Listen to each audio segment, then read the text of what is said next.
Hello राड Vijay mechanical aspirant. Welcome to my YouTube channel. इस video में हम लोग देखेंगे थर्मोडायनेमिक्स के प्रीवियस ईयर क्वेश्चन जो पूछे गए हैं, उसको हम लोग डिस्कस करेंगे और उसका आंसर निकालेंगे। ठीक है, चलिए। ये पार्ट 1 है। ऐसे ही पार्ट 2 और पार्ट 3 लगभग 200 क्वेश्चन हैं थर्मोडायनेमिक्स के, उन सभी को डिस्कस किया जाएगा। आप लोगों को वीडियो अच्छा लगे, थोड़ा सा भी हेल्पफुल लगे तो इसको लाइक कीजिएगा, चैनल को सब्सक्राइब कीजिएगा और अपने दोस्तों के पास शेयर भी कीजिएगा। ठीक है, चलिए देखते हैं question. Which of the following is an exothermic process. Exothermic process का मतलब होता है कि वैसा प्रोसेस जिसमें से हीट बाहर जा रहा हो, वैसा प्रोसेस जिसमें से हीट बाहर निकल रहा हो। ठीक है, तो इसमें पहला है सब्लिमेशन ऑफ कैम्फर, यानी कि कपूर का सब्लिमेशन।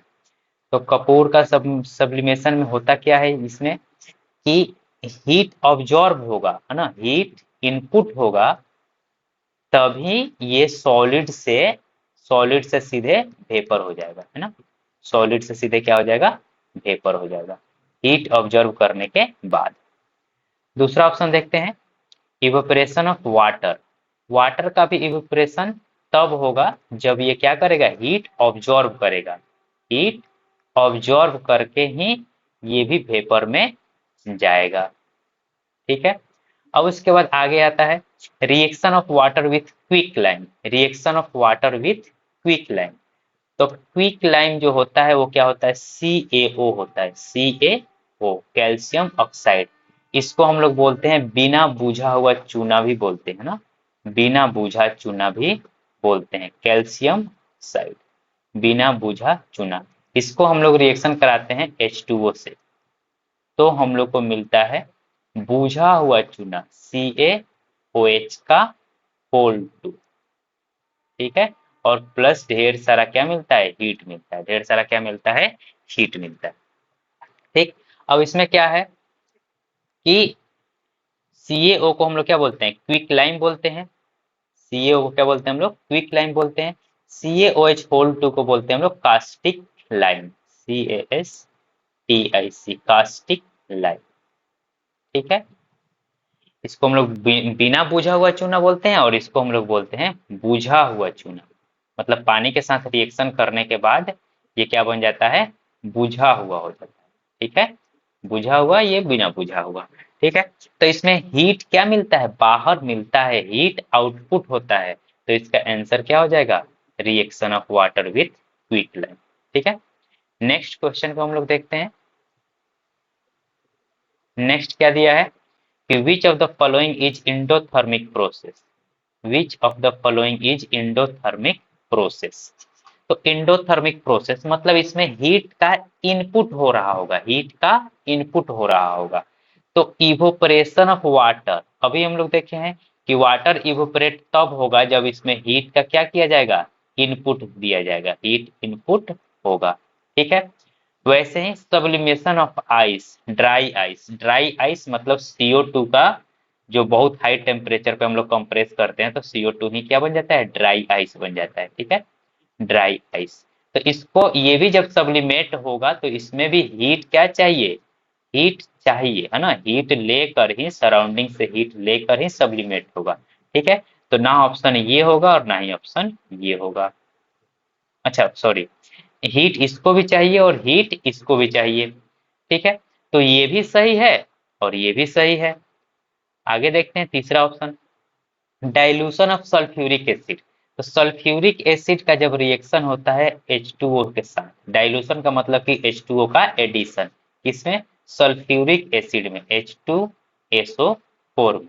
सल्फ्यूरिक एसिड में जब एडिशन होता है तो इसमें बहुत सारा हीट बाहर निकलता है, बहुत सारा हीट क्या होता है, बाहर निकलता है, बुलबुला हो जाता है, एकदम गर्म हो जाता है ये सोल्यूशन। ठीक है, तो ये क्या है, इसमें क्यू आउट हो रहा है, तो ये तो क्या है, एक्जोथर्मिक रिएक्शन है ना।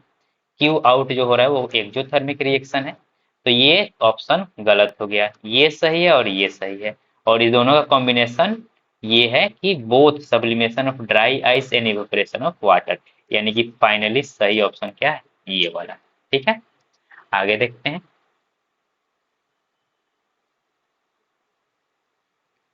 Which of the following is an extensive property. Extensive property, thermodynamics में दो प्रॉपर्टी होता है, एक को हम लोग बोलते हैं इंटेंसिव, एक को बोलते हैं हम लोग इंटेंसिव, और दूसरा होता है extensive.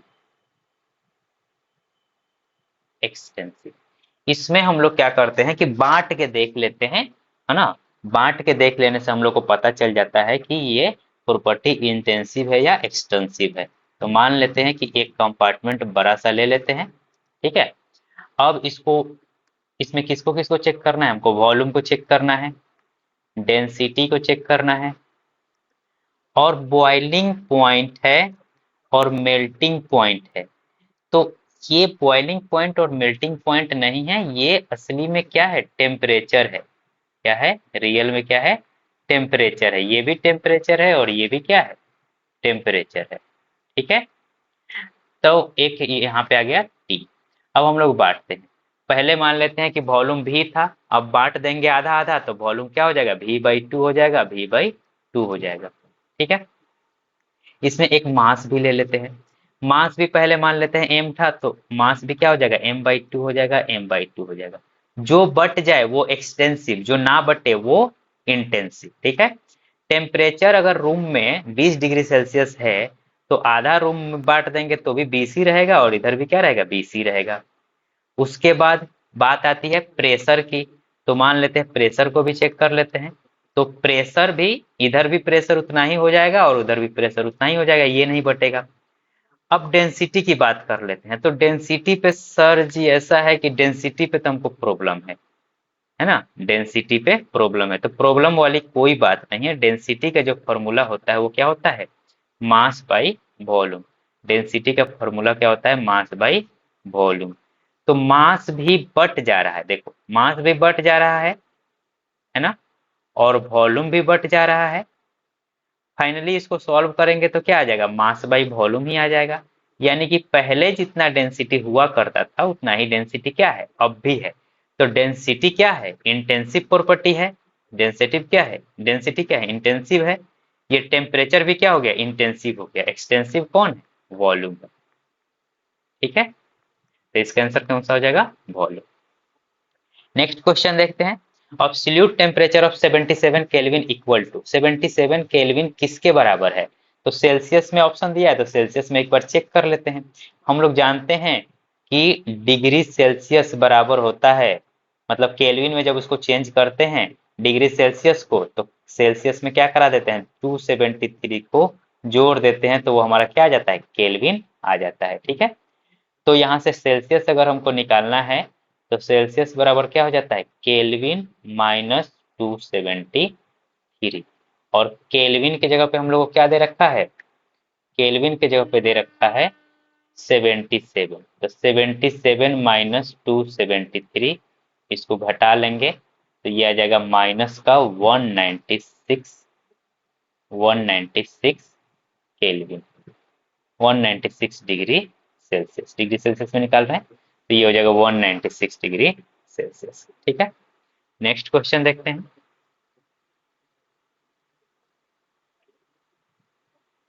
The equilibrium state of a substance which coexist in solid liquid and vapour phase. मतलब वो कौन सा स्टेट है जहां पे किसी भी सब्सटेंस का सॉलिड फेज, लिक्विड फेज और वेपर फेज तीनों एक साथ एग्जिस्ट करता है, तीनों एक साथ एग्जिस्ट करता है, को एग्जिस्ट करता है।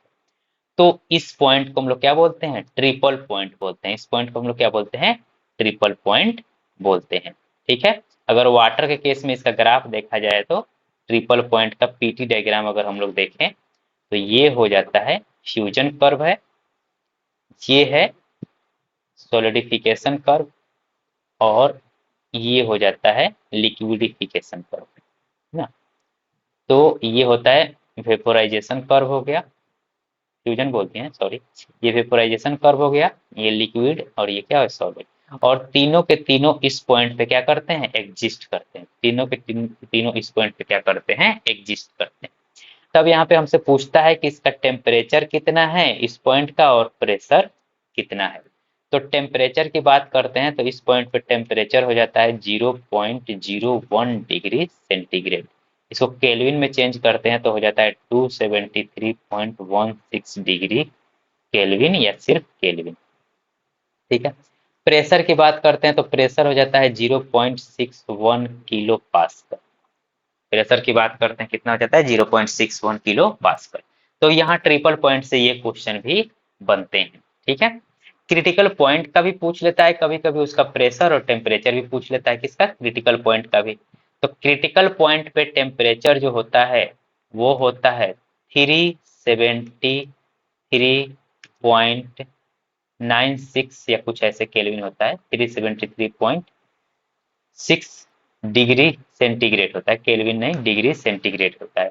और प्रेशर जो होता है वो होता है 22.043 mega pascal, 0.43 mega pascal. Let me check.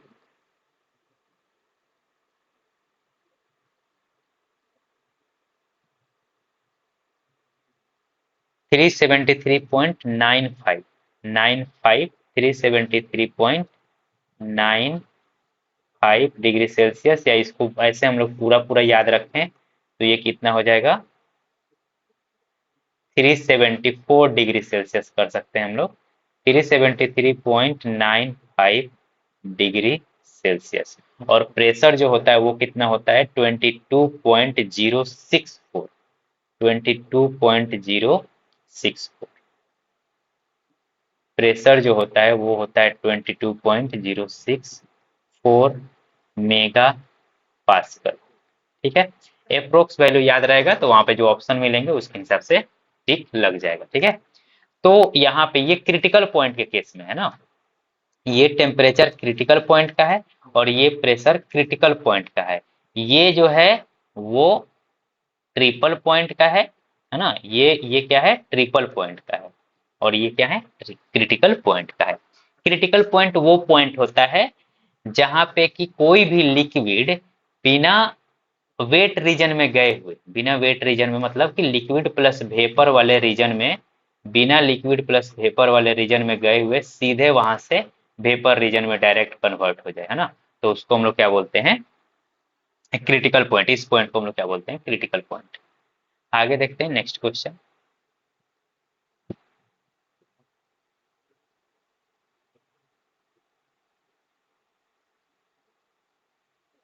क्या है कि when the state is being changed from gas to liquid through a process of condensation, the temperature, condensation process हो रहा है तो कंडेंसेशन, कंडेंसेशन प्रोसेस क्या है, एक फेज चेंज प्रोसेस है। कंडेंसेशन प्रोसेस क्या है, एक फेज चेंज प्रोसेस है। इसमें क्या होता है कि जो लिक्विड होता है, जो गैस होता है, सॉरी,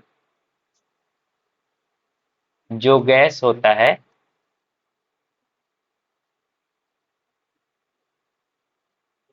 जो गैस होता है वो क्या होता है लिक्विड में कन्वर्ट हो जाता है ना, लिक्विड में कन्वर्ट हो जाता है। तो ये चूंकि कंडेंसेशन प्रोसेस जो होता है वो क्या है फेज चेंज प्रोसेस है। कंडेंसेशन प्रोसेस क्या है, फेज चेंज प्रोसेस है। क्या है, फेज चेंज प्रोसेस है। तो फेज चेंज प्रोसेस जो भी होगा उसमें तापमान क्या होता है कांस्टेंट होता है। क्या होता है, तापमान कांस्टेंट होता है। ठीक है। फेज चेंज प्रोसेस के दौरान तापमान क्या होता है कांस्टेंट होता है, तो इसका आंसर क्या हो जाएगा रिमेन्स कांस्टेंट। ठीक है। नेक्स्ट क्वेश्चन देखते हैं 7 number. Zeroth law of thermodynamics forms the basic of measurement of, zeroth law of thermodynamics forms the basis of measurement of क्या, तो जीरोथ लॉ ऑफ थर्मोडायनेमिक्स किस चीज का मेजरमेंट दिखाता है, तो टेम्परेचर का। जीरोथ लॉ ऑफ थर्मोडायनेमिक्स क्या है, टेम्परेचर मेजरमेंट के लिए यूज होता है। ठीक है। ये देखिए कितना बार पूछा जा चुका है ये क्वेश्चन। जीरोथ लॉ किसके लिए होता है, टेम्परेचर मेजरमेंट के लिए होता है। ठीक है। उसके लिए बेस है वही, जीरोथ लॉ ही बेस है टेम्परेचर मेजरमेंट के लिए। नेक्स्ट क्वेश्चन इसी से रिलेटेड है। Measurement of temperature is based on, measurement of temperature is based on, तो measurement of temperature is based on किस पे बेस्ड होता है, तो जीरोथ लॉ पे। किस पे बेस्ड होता है, जीरोथ लॉ पे। किस पे है ये, जीरोथ लॉ पे। अच्छा, तो इसमें और भी क्वेश्चन पूछा है, first law, second law, third law. तो फर्स्ट लॉ किससे रिलेटेड है, तो एनर्जी के कंजर्वेशन से। किससे रिलेटेड है, एनर्जी के कंजर्वेशन से, एनर्जी के कंजर्वेशन से। ठीक है। और इसका मतलब ये है कि ये एनर्जी के किसको बताता है, क्वांटिटी को बताता है, यानी कि जितना क्वांटिटी पहले था उतना ही क्वांटिटी अब भी रहेगा, है ना। Energy neither created nor destroyed, only converted from one form to another form. तो इसका मतलब ये है कि फर्स्ट लॉ ऑफ थर्मोडायनेमिक्स जो है वो क्या है, एनर्जी के क्वांटिटी के बारे में बताता है, एनर्जी कंजर्वेशन के बारे में बताता है। ठीक है। सेकेंड लॉ ऑफ थर्मोडायनेमिक्स जो है वो इंट्रोपी के कॉन्सेप्ट को बताता है। ठीक है, इंट्रोपी के कॉन्सेप्ट को बताता है। इसका मतलब ये है कि ये क्वालिटी ऑफ एनर्जी को बताता है। ठीक है, यानी कि कौन सी एनर्जी कितनी क्वालिटी है, यानी कि वर्क जो होता है वो ज्यादा क्वालिटी ज्यादा क्वालिटियर देन हीट होता है, यानी कि पूरे के पूरे वर्क को हीट में कन्वर्ट किया जा सकता है लेकिन पूरे के पूरे हीट को वर्क में कन्वर्ट नहीं किया जा सकता है। तो ये दूसरा लॉ बताता है, सेकंड लॉ। तो ये क्या है, एंट्रोपी के कंसेप्ट को बताता है और क्वालिटी ऑफ एनर्जी को बताता है। ठीक है। और तीसरा जो लॉ है वो अब्सोल्यूट एंट्रोपी को बताता है, ABSOLUT, अब्सोल्यूट एंट्रोपी। ठीक है। तो इससे भी रिलेटेड ऐसे क्वेश्चन आगे आने वाले समय में पूछेगा, पेपर में पूछा जाएगा और हम लोग को भी आगे क्वेश्चन मिलेगा। तो इसका मतलब ये है कि फर्स्ट लॉ एनर्जी कंजर्वेशन बताता है और ये क्वालिटी ऑफ एनर्जी को बताता है, क्वांटिटी ऑफ एनर्जी को बताता है। सेकेंड लॉ एंट्रोपी कंसेप्ट को बताता है और क्वालिटी ऑफ एनर्जी को बताता है। थर्ड लॉ एब्सोल्यूट एंट्रोपी के बारे में बताता है। और जीरोथ लॉ टेम्परेचर मेजरमेंट के बारे में। ठीक है, जीरोथ लॉ किसके बारे में बताता है, टेम्परेचर मेजरमेंट के बारे में बताता है। अच्छा, कैसे टेम्परेचर मेजरमेंट करता होगा, तो देखिए टेम्परेचर मेजरमेंट कैसे करता है उसको हम लोग देखते हैं। कैसे जीरोथ लॉ टेम्परेचर मेजरमेंट करता है और जीरोथ लॉ का कैसे यूज होता है टेम्परेचर के मेजरमेंट में, उसको हम लोग समझते हैं। देखिए, जीरोथ लॉ कहता है कि अगर एक बॉडी ए है, अगर ये बी के साथ इक्विलिब्रियम में है, थर्मल इक्विलिब्रियम यानी कि तापमान दोनों का सेम है। ठीक है, बी के साथ थर्मल इक्विलिब्रियम में है। और यदि बी सी के साथ थर्मल इक्विलिब्रियम में है, बी सी के साथ थर्मल इक्विलिब्रियम में है, तो इसका मतलब ये है कि विदाउट एनी कांटेक्ट, बिना कांटेक्ट के, बिना किसी रिलेशन के ए सी के साथ थर्मल इक्विलिब्रियम में हो जाएगा, ए सी के साथ थर्मल इक्विलिब्रियम में हो जाएगा। अब इसको कैसे हम लोग मेजरमेंट के तौर पे यूज करते हैं, तो देखिए कैसे मेजरमेंट में यूज करते हैं। तो मान लीजिए कि आप में से किसी को बुखार हुआ है, ठीक है, तो ये आपकी बॉडी हो गई। ठीक है, और ये टेम्परेचर मापने वाला, मतलब ये एक तरह से मान लेते हैं कि थर्मोमीटर हो गया। ठीक है, थर्मोमीटर हो गया। अब इसमें पारा भरा हुआ है, अलग अलग रीडिंग दे रखी है। ठीक है, तो थर्मोमीटर का जो ग्लास है वो हो गया बॉडी बी, और थर्मोमीटर में जो मरकरी भरा है वो क्या हो गया, बॉडी सी। ठीक है, अब ये बॉडी हमारी बॉडी है, उसके कांटेक्ट में कौन आया, ग्लास कांटेक्ट में आया, तो ग्लास इसके साथ थर्मल इक्विलिब्रियम में हो गया, ग्लास इसके साथ थर्मल इक्विलिब्रियम में हो गया। अब ग्लास में कौन है, मरकरी है, ग्लास में कौन है, मरकरी है। ग्लास के साथ कांटेक्ट में कौन है, मरकरी। अब ग्लास के साथ थर्मल इक्विलिब्रियम में कौन आया, मरकरी। तो मरकरी में ये के गुण होता है कि अगर इसका टेम्परेचर बढ़ेगा तो इसका वॉल्यूम या लेंथ क्या होता है, इंक्रीज होता है। इसका वॉल्यूम या लेंथ क्या होता है, इंक्रीज होता है। तो जितना तापमान के हिसाब से इसकी वॉल्यूम या लेंथ क्या होगी, इंक्रीज होगी, उसके हिसाब से हम लोग रीडिंग को देख के और बता देंगे कि इसका तापमान कितना है। तो 103 डिग्री फ़ारेनहाइट चला गया, यानी कि इसका बुखार कितना है, 103 डिग्री, 102 डिग्री चला गया। यानी कि इस मरकरी को डायरेक्ट ए के कांटेक्ट में लाए बिना ही हम तापमान इसको क्या कर दिए, बता दिए। यही यूज है जीरोथ लॉ ऑफ थर्मोडायनेमिक्स का। आई होप आपको ये समझ में आया हो पहली बार। ठीक है, चलिए आगे देखते हैं।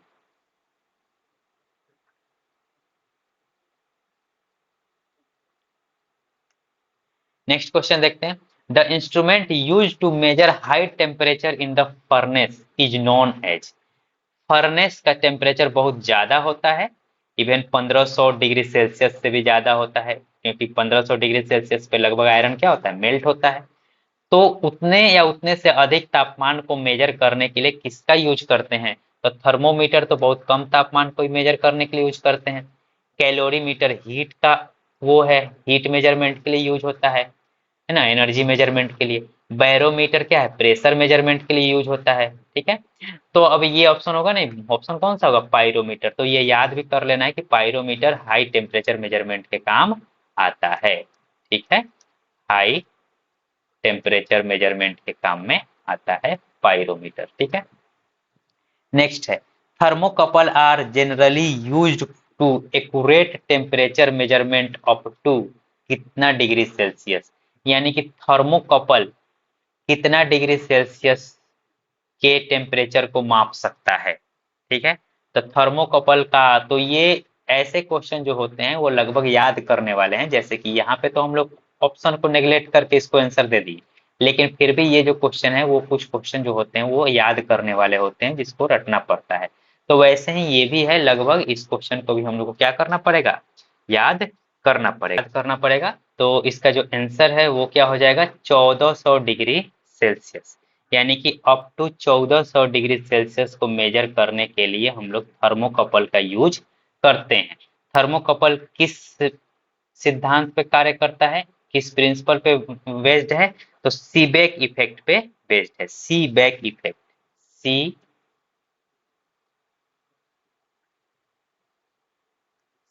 Seebeck effect. सीबेक इफेक्ट क्या होता है? सीबेक इफेक्ट ये होता है, ये कहता है कि अगर दो अलग अलग मेटल के रेजिस्टेंस हैं, दो अलग अलग मेटल के रेजिस्टेंस हैं या तार हैं, वायर हैं, अगर उनको एक साथ कनेक्ट किया गया है, अगर उनको एक साथ कनेक्ट किया गया है और उनके सिरों को अलग अलग तापमान पे फिट किया गया है, उनके सिरों को अलग अलग तापमान पे रखा गया है। यानी कि मान लेते हैं कि ये 0 डिग्री सेल्सियस पे है और ये 100 डिग्री सेल्सियस पे है, तो इनमें ऑटोमेटिक करंट फ्लो करने लगेगा, इनमें ऑटोमेटिक करंट फ्लो करने लगेगा। इस करंट और वोल्टेज भी है ना, पोटेंशियल डिफरेंस जनरेट हो जाएगा, तो करंट और वोल्टेज दोनों जनरेट हो जाएगा। इसी को हम लोग मेजर करके बता देते हैं कि तापमान कितना है। एक तापमान हम लोग फिक्स रखते हैं और एक तापमान से मेजर करके पता चल जाता है कि उस चीज का तापमान कितना है, करंट को मेजर करने से। ठीक है, तो ये जो थर्मोकपल है वो किस पे बेस्ड होता है, तो सीबेक इफेक्ट पे बेस्ड होता है।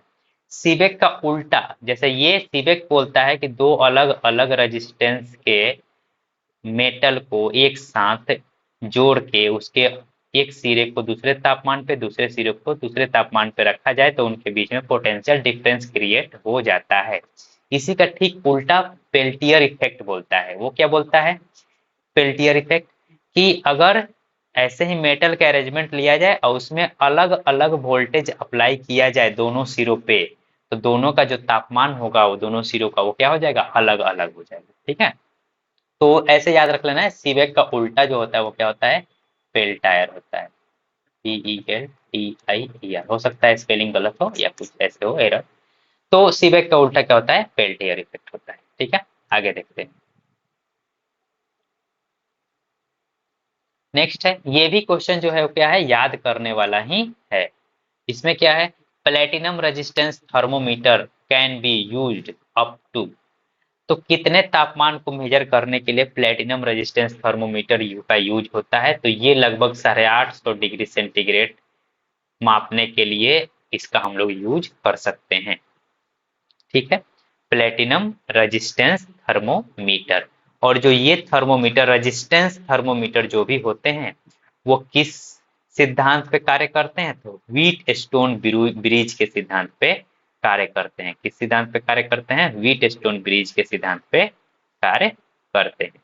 ठीक है, तो इसमें क्या होता है, कि जैसे कि प्लेटिनम है तो एक जगह हम लोग क्या करते हैं, ये 3 जगह ये फिक्स रहता है अलग अलग, है ना, और एक जगह पे ये हम लोग प्लेटिनम रेजिस्टेंस लगा देते हैं, और इसमें तापमान के हिसाब से इसका रेजिस्टेंस क्या होता है, चेंज होता है। तो तापमान के हिसाब से रेजिस्टेंस चेंज होगा तो इसमें करंट भी फ्लो करेगा उसी के हिसाब से, है ना, ज्यादा या कम, तो उसी को हम लोग मेजर करके ये बता देते हैं कि इसमें तापमान कितना है।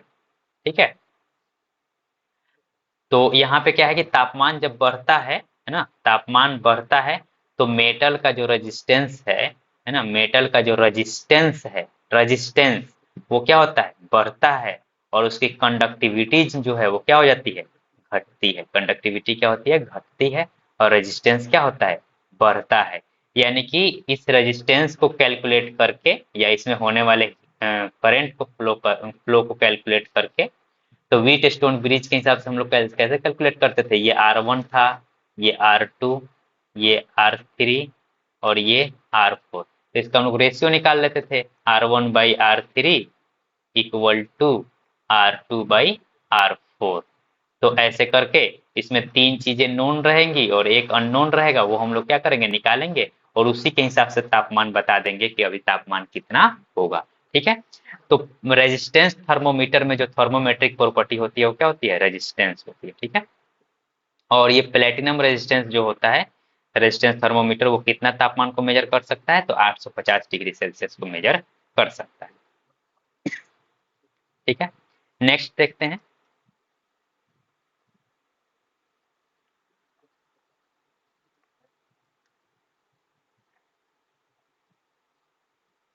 ये है Konkan railway senior section engineer में क्वेश्चन ये पूछा हुआ है 2015 में। कह रहा है कि the time constant for the thermocouple is, thermocouple के लिए टाइम कांस्टेंट क्या है, जो सीवेक इफेक्ट जो जो जिस पे सीवेक इफेक्ट पे जो वर्क करता है थर्मोकपल, उसके लिए टाइम कांस्टेंट क्या है। ठीक है, तो ये लगभग याद करने वाला होता है, हालांकि ये कैलकुलेशन से आया हुआ है ना, लेकिन याद कर लीजिए कि इसका जो आंसर होता है वो लगभग कितना होता है, 63 पॉइंट। क्योंकि अगर हम लोग ये देखते हैं इसको, अगर अलग अलग तापमान पे रखते हैं दो कॉम्बिनेशन वाले रेजिस्टेंस को, अगर हम लोग अलग अलग तापमान पे रखते हैं, ठीक है, ये मान लेते हैं कि T1 है और ये क्या है, T2 है, तो इनको इक्विलिब्रियम में आने में क्या लगेगा, बहुत टाइम लगेगा, मतलब कि ये दोनों को तापमान के इक्विलिब्रियम में आने में क्या लगेगा, बहुत ज्यादा टाइम लगेगा। तो एक तरह से हम लोग मान लेते हैं कि कितना, मतलब कि कितने टाइम को, अगर हम लोग एक तरह से टाइम कांस्टेंट के रूप में यूज करते हैं कि कितना टाइम ले लेते हैं लगभग, तो हम लोग कितना ले लेते हैं, 63.2%। 63.2%, ये ऑप्शन ऐसे ही दिखेगा और यही टिक लग जाएगा। ठीक है, 63.2%, ये कैलकुलेशन से आया है, लेकिन अभी फिलहाल इसको क्या कर लेना है, याद करना है। ठीक है, लॉग वाला कैलकुलेशन से आ जाएगा। आगे देखते हैं। The boiling and freezing point of water are marked on a temperature scale P as 130 degree P and -20 degree P respectively. What will be the reading on the scale corresponding to 60 degree Celsius on the Celsius scale.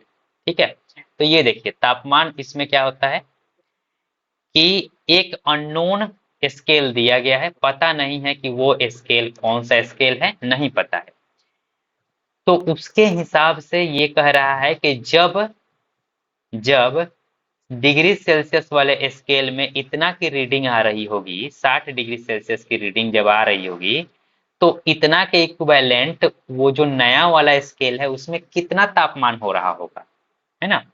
तो देखिए, जो हम लोग temperature measurement करते हैं, अब तो हालांकि हम लोग ट्रिपल पॉइंट के हिसाब से मेजरमेंट करते हैं, लेकिन उसके पहले जब ट्रिपल पॉइंट के हिसाब से मेजरमेंट नहीं करते थे, तो 1954 के पहले हम लोग इसी कंसेप्ट का यूज करते हैं और करते थे। कौन सा था, तो हम लोग क्या लिखते थे कि डिग्री सेंटीग्रेड माइनस इसका आइस पॉइंट कितना पे होता है, 0 पे होता है। ठीक है, फिर उसके बाद बॉइलिंग पॉइंट कितना पे होता है, 100 पे, माइनस का आइस पॉइंट। वैसे ही डिग्री फ़ारेनहाइट में जाते थे, तो फ़ारेनहाइट में आइस पॉइंट कितना पे होता है, 32 डिग्री पे होता है, और बॉइलिंग पॉइंट कितना होता है, 212 डिग्री पे हो जाता है। ठीक है, 212 माइनस 32। वैसे ही एक रैंकाइन होता है, तो आर माइनस जीरो, उसका आइस पॉइंट क्या होता है, जीरो, और उसका बॉइलिंग पॉइंट कितना होता है, 80। 80 माइनस जीरो, यानी कि वाटर को रेफरेंस लेके डिग्री सेल्सियस में वाटर 0 डिग्री पे क्या होता है, आइस में रहता है, और 100 डिग्री पे क्या होता है, स्टीम में हो जाता है। वैसे ही 32 डिग्री पे आइस में रहता है और 212 डिग्री पे क्या होता है, स्टीम में। 0 डिग्री रैंकाइन में आइस में रहता है और 80 डिग्री रैंकाइन में स्टीम में हो जाता है।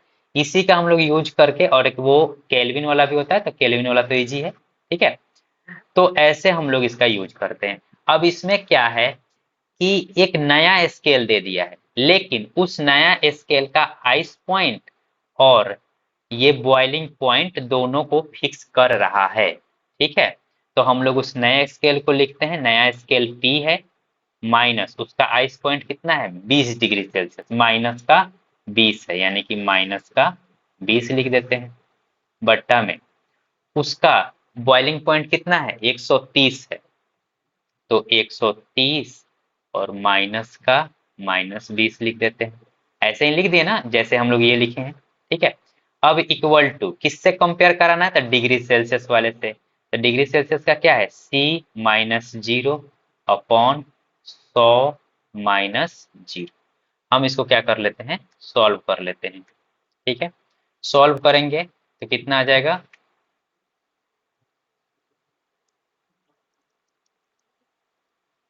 ठीक है, तो ये P प्लस 40 हो जाए, P प्लस 20 हो जाएगा, यहाँ पे माइनस माइनस प्लस हो जाएगा, यहाँ पे 130 और 20 150 हो जाएगा, सॉरी, ये हो जाएगा C/100। ये 5 2, और ये इसको काट देते हैं 3 बार में, इसको कैलकुलेट करेंगे तो ये हो जाएगा 2P प्लस का 40 इक्वल टू 3C, और इसमें कितना, C की जगह पे कितना रखने के लिए बोल रहा है, 60 डिग्री, तो यहाँ पे C की जगह पे हम लोग क्या रख देंगे, 60 डिग्री रख देंगे, यानी कि 6 180, 180 डिग्री यहाँ पे हो गया, और उसमें से क्या घटा लेंगे, 40, माइनस का 40 घटा लेंगे, कितना हो जाएगा, 140, और 140 को ये 2 मल्टीप्लाई में 2 से डिवाइड कर देंगे, कितना आ जाएगा, तो 70 डिग्री, कितना आ जाएगा, 70 डिग्री P। तो ये क्या हो जाएगा, 70 डिग्री P, इसका क्या हो जाएगा, आंसर हो जाएगा। ठीक है, इस बात को ध्यान में रखेंगे तो कभी नहीं भूलेंगे। और ये जरूरी नहीं है कि ये जो फॉर्मूला ऐसे ही याद रखना है, आप इसको ऊपर नीचे भी कर सकते हैं, जैसे boiling point minus ice point बटा में C माइनस जीरो, ऐसे कर सकते हैं, लेकिन वैसे सब में करना होगा। ठीक है, नहीं तो ये वाला फॉर्मूला, ये बनाने का तरीका ऐसे पता रहेगा तो कोई भी स्केल दिया रहेगा उस पर हम लोग क्या कर सकते हैं, निकाल सकते हैं। ठीक है, चलिए आगे देखते हैं। ये सेम इसी से रिलेटेड क्वेश्चन है, कह रहा है कि द फिक्स पॉइंट और points for Celsius temperature scale is, तो सेल्सियस टेम्परेचर स्केल के लिए जो फिक्स्ड पॉइंट होता है वो कौन होता है, तो आइस पॉइंट और बॉइलिंग पॉइंट। किसी भी टेम्परेचर स्केल के लिए 2 पॉइंट फिक्स रहता है, एक आइस पॉइंट और बॉइलिंग पॉइंट, उसी के हिसाब से बाकी टेम्परेचर को हम लोग क्या करते हैं, मेजर करते हैं। तो आइस पॉइंट और स्टीम पॉइंट दोनों है, तो दोनों का ऑप्शन देखेंगे, both ice and steam point at 0 degree Celsius and 100 degree centigrade respectively. तो आंसर कौन सा हो जाएगा, ये वाला हो जाएगा। ठीक है, नेक्स्ट देखते हैं।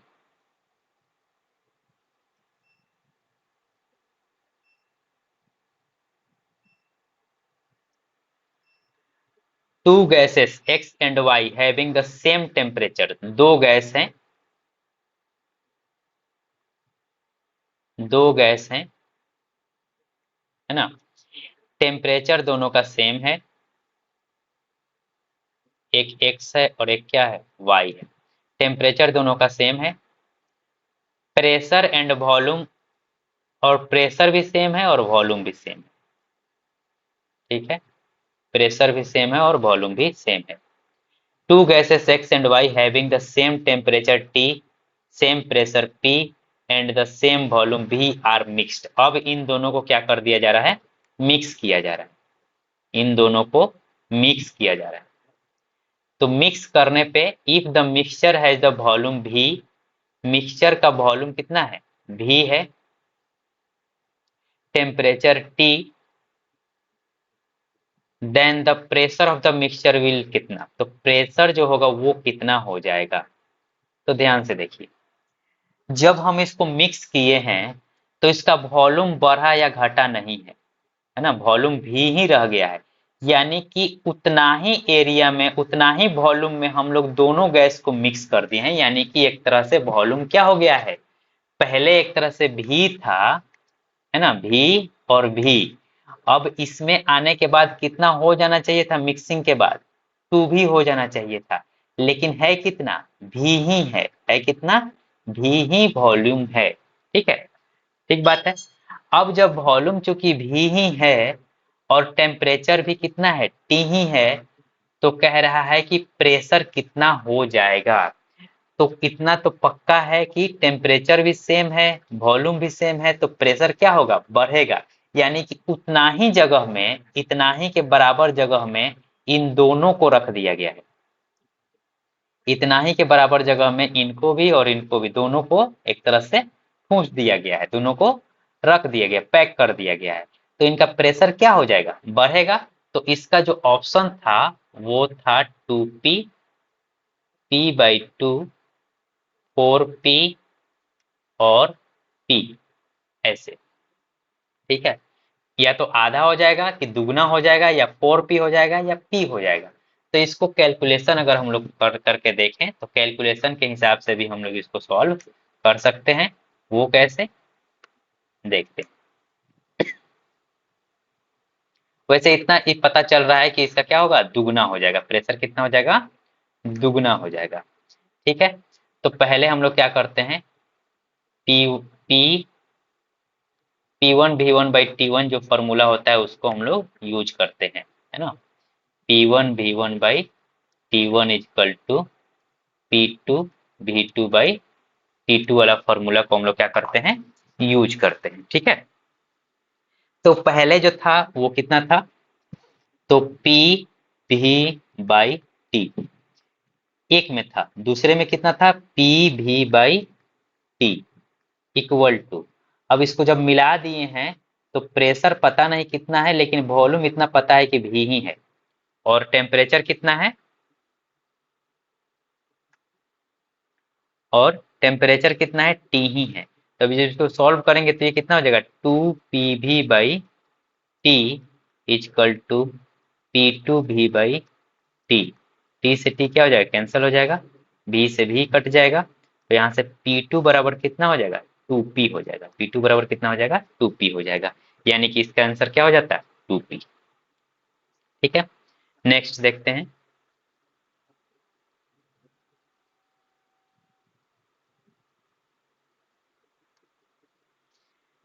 Which of the following gives the correct relationship between centigrade and Fahrenheit scale? Centigrade और फ़ारेनहाइट स्केल के बीच में कौन करेक्ट रिलेशन दिखा रहा है। तो ऐसे हम लोग इसको देख के या याद करके नहीं लगा सकते हैं ना, हम लोग फिर बेसिक से वैसे ही जाएंगे। क्या जाएंगे, लिखते हैं हम लोग C-0 बटा में 100 - 0। सेल्सियस में क्या होता है, 0 डिग्री सेल्सियस आइस होता है, और बॉयल या स्टीम कितना होता है, 100 डिग्री सेल्सियस पे। फ़ारेनहाइट में जाते हैं हम लोग तो F-32 बटा में 212 - 32। ठीक है, इसी को सॉल्व कर लेंगे लोग तो कितना आ जाएगा, C/100 इक्वल टू F-32 बटा में 180। इसी को C बराबर लिखा है ना, C बराबर निकालना है या F बराबर, तो C बराबर पहले निकाल लेते हैं। तो C बराबर निकालेंगे तो हो जाएगा F-32, और ये हो जाएगा 100 ऊपर चला जाएगा और 180 नीचे। तो इसको हम लोग काटेंगे तो 1 0 से 1 0 कट जाएगा, 2 से 5 और 2 9 18, 5 ऊपर हो जाएगा, 9 ऊपर हो जाएगा। तो ऐसा कॉम्बिनेशन ढूंढते हैं C बराबर 5/9, C बराबर 5/9 F-32, यही वाला क्या हो जाएगा, आंसर हो। ठीक है, इसको हम लोग और तरीके से याद करके ऐसे नहीं कर सकते थे, इसको बेसिक से ही जाना पड़ेगा। ठीक है, चलिए आगे देखते हैं।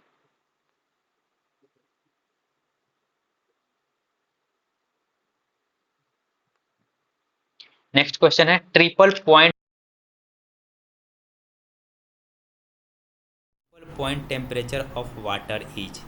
तो जैसा कि हम लोग डिस्कस किए थे अर्लियर, ये ट्रिपल पॉइंट कितना होता है, वाटर का 0.01 डिग्री सेंटीग्रेड होता है, या इसको केल्विन में यूज करें तो कितना हो जाता है 273.16 केल्विन हो जाता है। ठीक है, तो ऑप्शन चेक करते हैं। 273 केल्विन, हाँ हो भी सकता है, नहीं भी हो सकता है, ये भी देखते हैं एग्जैक्ट क्या मिल जाए।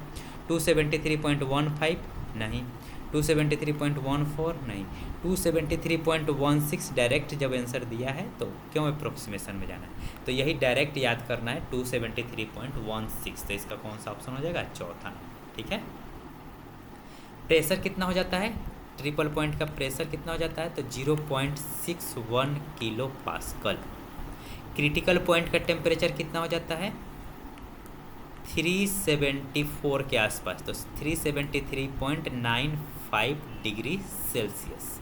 ठीक है, और यहाँ पे प्रेशर कितना हो जाता है क्रिटिकल पॉइंट पे, तो प्रेशर हो जाता है 22.043 मेगा पास्कल। कितना हो जाता है मेगा पास्कल में, और यहाँ पे क्या है किलो पास्कल में। ठीक है, आगे देखते हैं नेक्स्ट क्वेश्चन।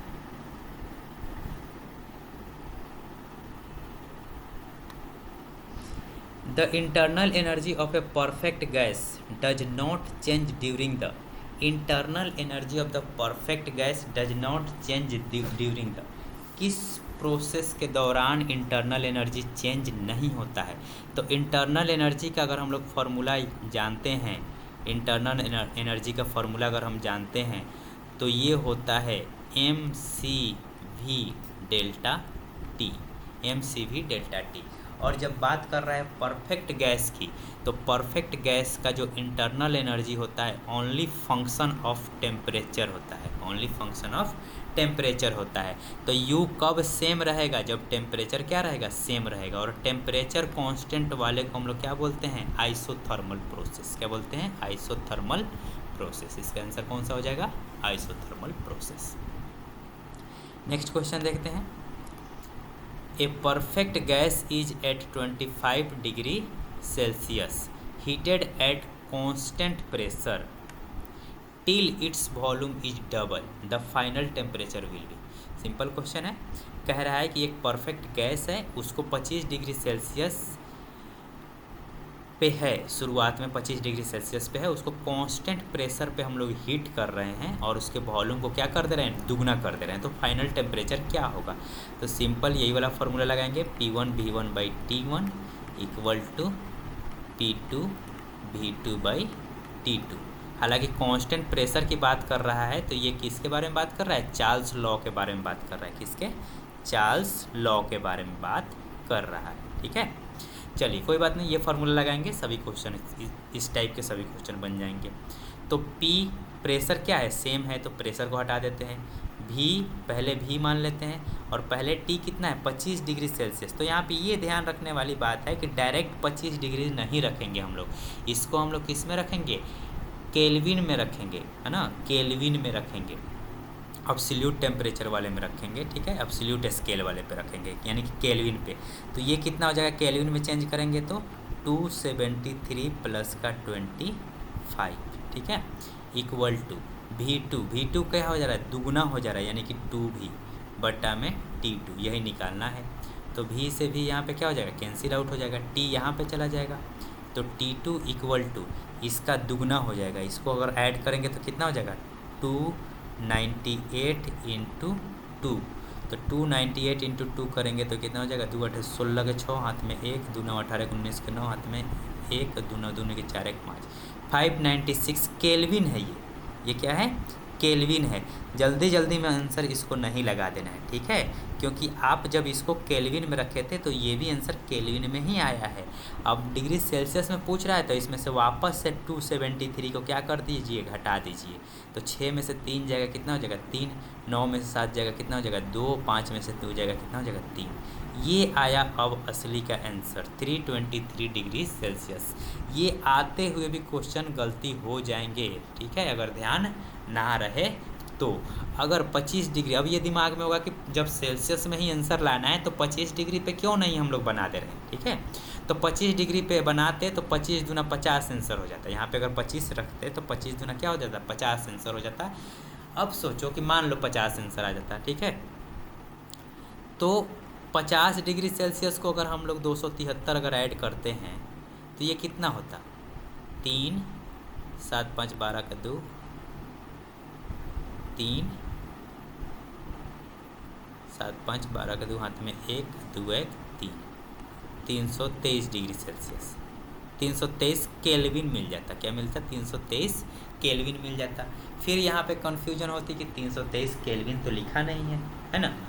तो हम लोग जब भी करेंगे टेम्परेचर जहाँ पे भी पुट करेंगे, डिफरेंस वाला अगर मामला आएगा T1 माइनस T2 का जहाँ पे मामला आएगा तो वहाँ पे ज़रूरी नहीं है चेंज करना। वहाँ पे तो भाई माइनस है तो 273 भी खुद माइनस हो जाएगा, है ना।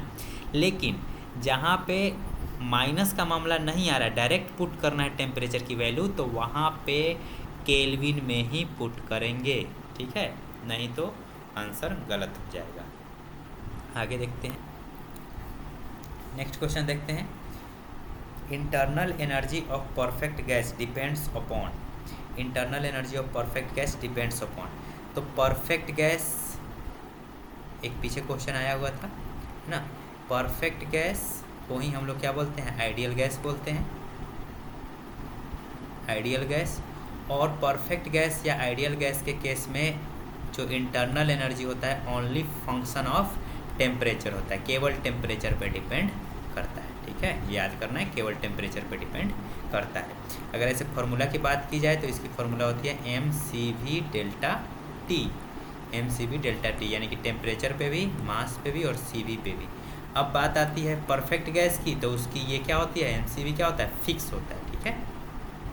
इसके वजह से सिर्फ किस पे डिपेंड करता है, डेल्टा T पे डिपेंड करता है, ठीक। आगे देखते हैं, control volume in the thermodynamic system is refers to, control volume in the thermodynamic system refers to.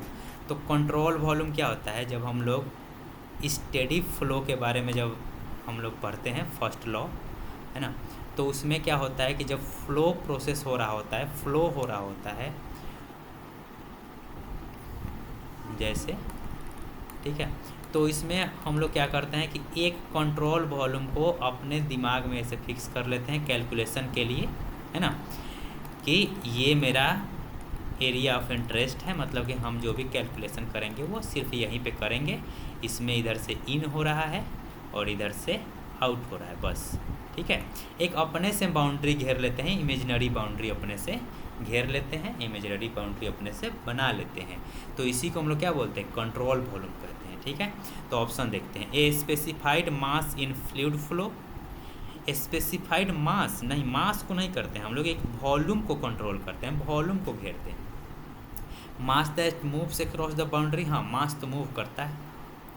Fixed region in the space for thermodynamic study, yes यही है, fix region in the space, एक space में एक fix reason बना लेते हैं for the study, है ना, इमेजिनरी है एक तरह से, स्टडी के लिए हम लोग एक यूज करते हैं इसका, ठीक है। Transfer of energy crosses the boundary, yes transfer होता है, मास भी ट्रांसफ़र होता है, लेकिन हमसे कंट्रोल वॉल्यूम के बारे में ये पूछा है कि किससे, तो ये भी सही है, ये भी सही है, लेकिन ये ज़्यादा सही है क्योंकि कंट्रोल वॉल्यूम का मतलब ही यही होता है कि fixed region in the space. अब उससे हीट भी बाहर जाता है, वर्क भी बाहर जाता है, मास भी बाहर जाता है, आता है, ठीक है।